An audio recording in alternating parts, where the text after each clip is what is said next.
'Twas the night before Christmas. 'Twas the night before Christmas when all through the house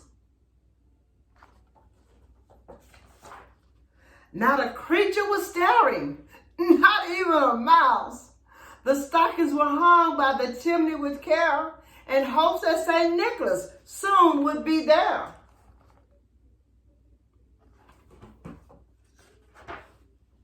The children would nestle all snug in their beds with visions of sugar plums danced in their heads.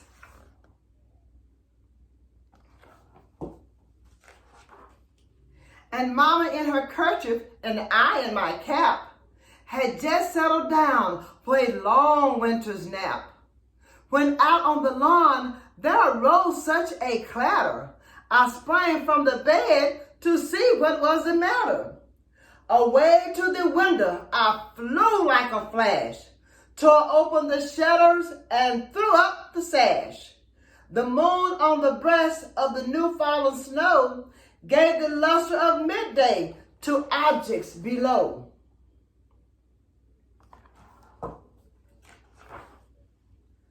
When what to my wondering eyes should appear but a miniature sleigh and 8 tiny reindeer, with a little old driver so lively and quick, I knew in a moment it must be Saint Nick.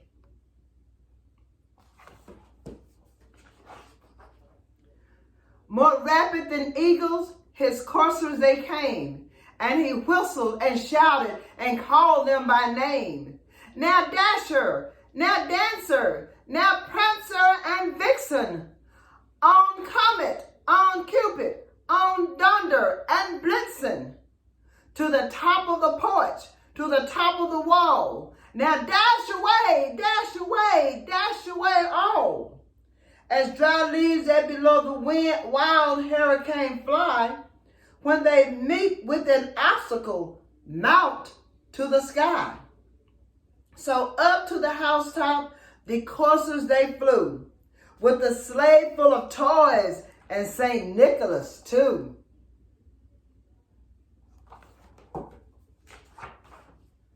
And then in a twinkling, I heard on the roof the prancing and pawing of each little hoof. As I drew in my head and was turning around, down the chimney, St. Nicholas came with a bound.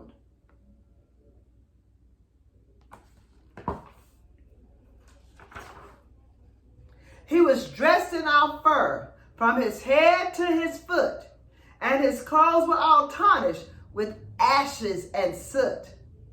A bundle of toys he had flung on his back, and he looked like a peddler just opening his pack. His eyes, how they twinkled, his dimples, how merry. His cheeks were like roses, his nose like a cherry. His droll little mouth was drawn up like a bow, and the beard on his chin was white as snow.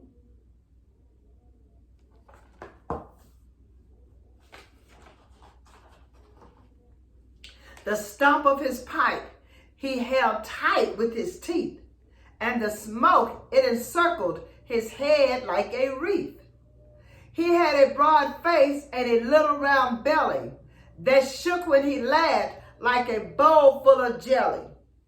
He was chubby and plump, a right old jolly elf, and I laughed when I saw him in spite of myself.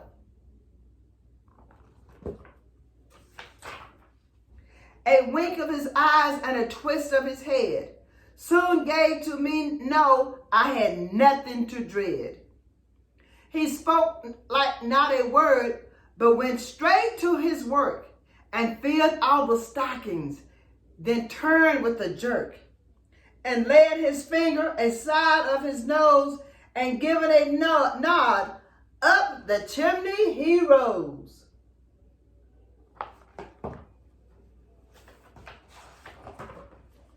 He sprang to his sleigh and to his team gave a whistle, and away they all flew like the down of a thistle.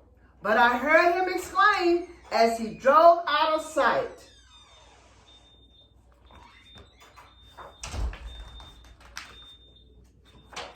Happy Christmas to all, and to all a good night. Now, I hope you've enjoyed this story. Next week will be our last Christmas story, so please come back next week to listen to another fun Christmas story. Remember, Merry Christmas. See you next week.